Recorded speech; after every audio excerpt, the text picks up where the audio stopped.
antenna. And, part of I've never really used off-center fed antennas, to tell you the truth. If I use a antenna that's in a dipole configuration, usually it's balanced one way, shape, or another. This antenna is a long wire, and I have a reasonable counterpoise system going to the long wire. Somehow I think you got to make up for that missing part of that antenna on the shorter side, and that may be where your RF feedback is coming from. Maybe I'm wrong, but maybe I'm right. I don't know, but it's something you might want to look into.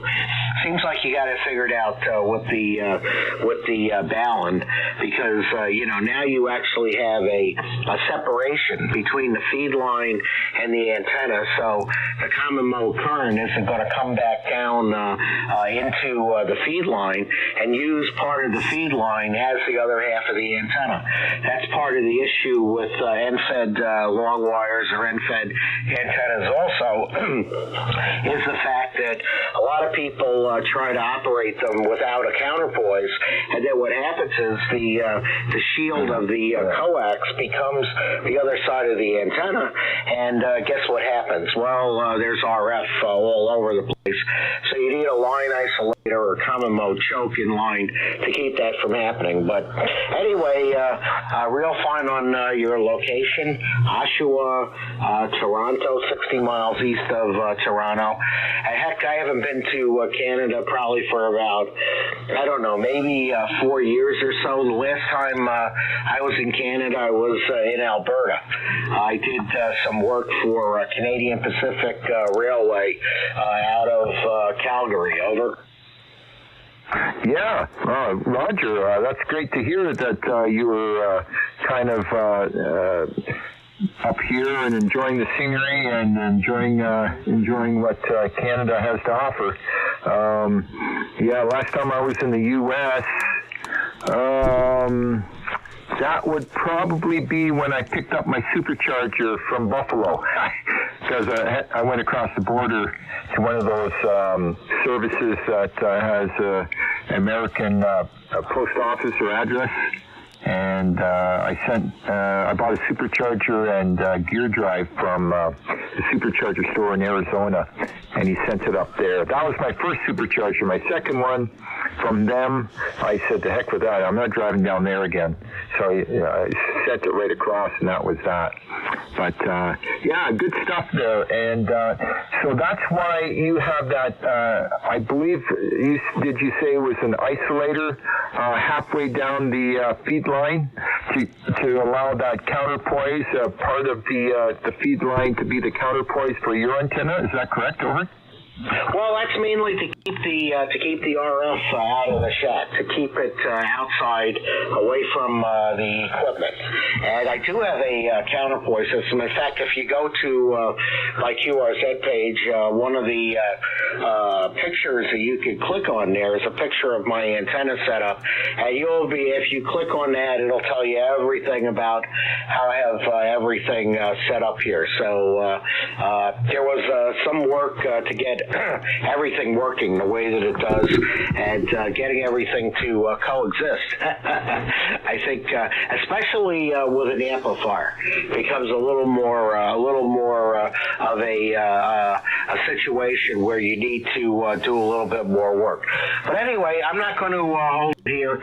I want to go outside and take another walk around. I've been out there a couple times already, and get a little bit of exercise out there while we still have some sunlight, and while the weather's decent. And I'm up in Calgary. I'll tell you, that was, I went to Banff, I went to Lake Louise. It was great. I absolutely loved it. It's gorgeous up there. VA3 XRB from K9WK. Roger, K9WK, VA3XRB. Well, I'll put a bow in it and call her a day there, Alex. Let you get out there. Me, I'm gonna get on the exercise bike after this and ride it for a half an hour instead of going out for a walk. My luck, I'll friggin' fall down or something because we got snow and slush up here, and it's not really that nice. And so I'll get my exercise indoors. But it's been a pleasure, and I'm going to check out your QRZ page and see what you did there with that antenna. That's you got my interest. So all the best to you, Alex. And great meeting you here on the frequency. And we'll do it again soon enough. K9WK, this is VA3XRB. Merry Christmas. Okay, really good, Ted. Hey, thanks a lot for coming back to me, Stan. I do appreciate it. There's another station. I think he's waiting to talk to you on frequency VA3KBC. So wish you and the other station very Merry Christmas, Happy New Year, Happy Holidays, and hope to talk to you again in the coming year. Best wishes to both of you and your family, and nice to hear your station coming in with that Acom 761. 73, Stan, VA3XRB. This is K9WK, and I will be clear. Roger. VA3 XRB, stand by. Okay, VA3 XRB, this is Victor Alpha 3 Kilo Bravo Charlie. Name's Don Stan, but I go by DJ Delta Juliet, and I was looking at your QRZ page. A few things in common here. I am live streaming, and if you're interested in looking at the stream there, just a little FYI, Stan, you have a lot of IMD. You've got a lot of, I think your mic gain is set way too hot. So I just wanted to, kind of give you that information. And if you look at the stream, live stream, you'll see that as well. But anyhow, back to the things that we have in common. I'm Amsoil dealer. I sponsored a 1968 Firebird, John and Steve Dornbush from Forest here. They ran at Grand Bend Motorplex, and Joe De Silva, Carl McNamee, a friend of mine's Amsoil dealer. We took Joe De Silva's Mustang to the SEMA show. Was it 2002? I think it was, or 2003. I forget. I think it was 2002. But anyhow, so yeah, I'm kind of retired from the drag racing scene, but there are pictures on my QRZ page with that car. He won the first year that Summit had that Summit Super Series. Steve had won it with that Firebird. So then he won. He got that 555 cubic inch rear Morrison, rear Morrison engine, $100,000 US, 2003 Pontiac GTP, I believe it was, and some other stuff. So anyhow, so yeah, back to you there, VA3 KBC. Roger, VA3 KBC, VA3 XRB. I remember talking to you, Don. I remember talking to you, and I did talk to Joe De Silva. Actually, he brought out his Mustang this past summer and raced it at an event, I think it was in September, at St. Thomas Dragway. And he had a lot of fun. I actually would have raced against him if I would have beat this other guy, but I did not. That fella Bill with the twin turbos on his Mustang was there. Geez, I can't remember his name now.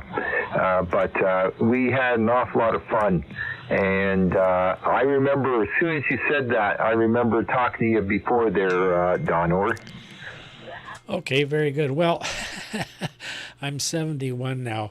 I found when I turned 60 the memory was the first thing to go, and I don't remember what the second thing was. But my wife keeps saying, I can tell you, but I don't pay attention to her. So, well, now that I look at these pictures, it is starting to come back a little bit, especially that bottom one there with the at the starting line, the launch there and the front tire off the ground. That is starting to look reminiscent. So very good, yeah.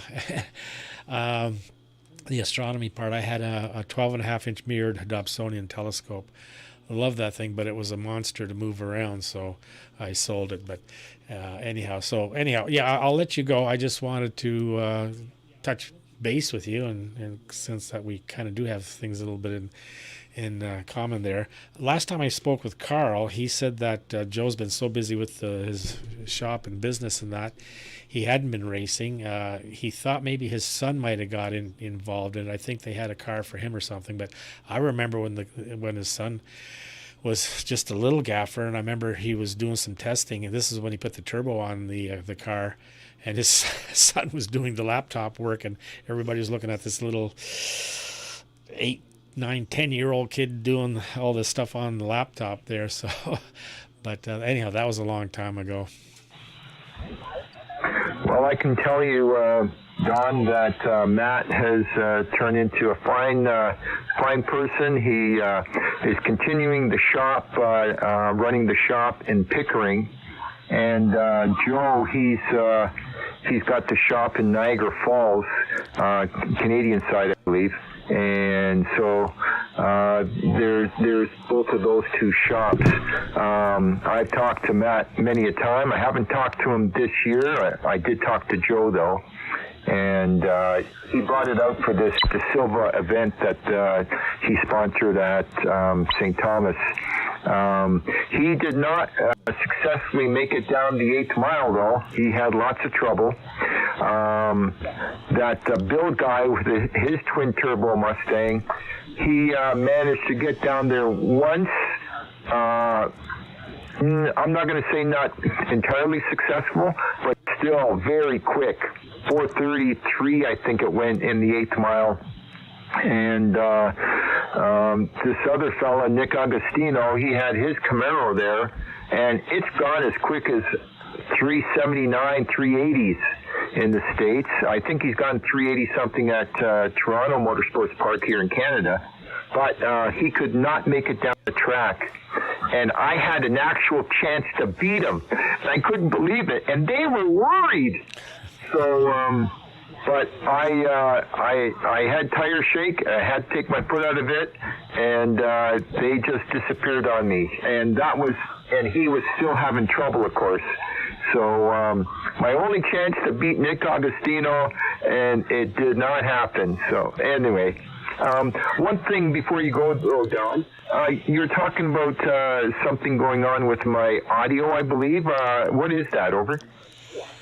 Yeah, your audio, it sounds like you've got your mic gain way too hot. You're going up the band and splattering down the band. If you look at the stream, you'll see what I'm talking about. You'll see by the waterfall how it's splattering. So if anybody's up the band, just a few KCs, you'll be splattering into them. Even 3 KCs, you'll be splattering into them. So it's just that just common courtesy to tell somebody if they don't realize that. And with the waterfall, I can see it, but I also really hear it as well. So it's just something that you might want to look into and maybe turn down the mic gain. Well, I just did. I turned down the mic gain a little bit. Did that make a difference at your end? Over. A little bit. There's still a bit of flare there. Okay, I just turned it down a little bit more. Hopefully that's going still in the right direction. Yeah, the only way you know what's going on is if somebody tells you.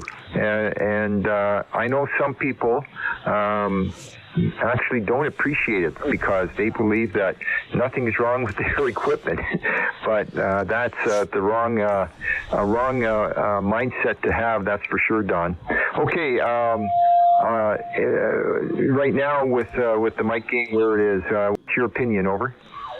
Well, you're not as loud and harsh, but there's still that IMD, so it could just be the old radio is how it is. Are you running an amp? Negative. Okay, because sometimes that can, if you're overdriving the amp, that'll happen too.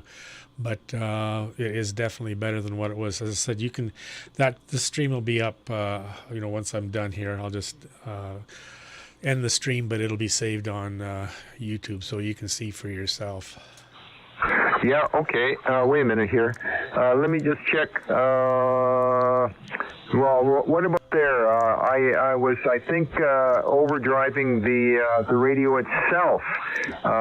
Apparently, on this frequency, it seems to put out more than 100 watts at full scale. So I brought it back a little bit. What's your opinion now? It certainly did improve it, that's for sure. It's still going up the band a little bit, but nothing like what it was before. And me crawling up on the microphone a little bit, does that help improve the audio? Over? You don't have to crawl up on the mic. You're loud enough. Okay, that sounds good. I'm about 6 inches away from the microphone right now, talking in a regular voice. So, I learned something today, Don. Thank you. Well, like I have the Apache Labs Anan 7000 here. We have the waterfall. We can do a lot to see what's going on. So, but I didn't even have to look at the waterfall. I was just hearing it really being overdriven. So, but it certainly has improved it quite a bit. Well, that's good. I sometimes forget to check my power output. Why it does that, I'm not sure. I know the amplifier, the radio, I know it can put out over 200 watts because I tried it once. Of course, I turned it back down. But on some of the other bands, well, it's like 150 watts it puts out at full scale. And I actually throttle it back when I remember. So I'll just have to try and remember more often. Yeah, it looks really good there now. It's very acceptable, Stan, so it'll be more pleasing to listen to as well.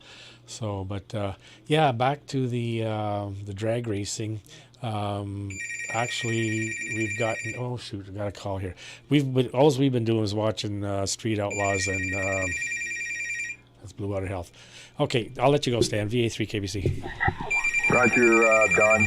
We'll catch you another time when we can talk then. VA3K BC. This is VA3XRB. I clear the frequency.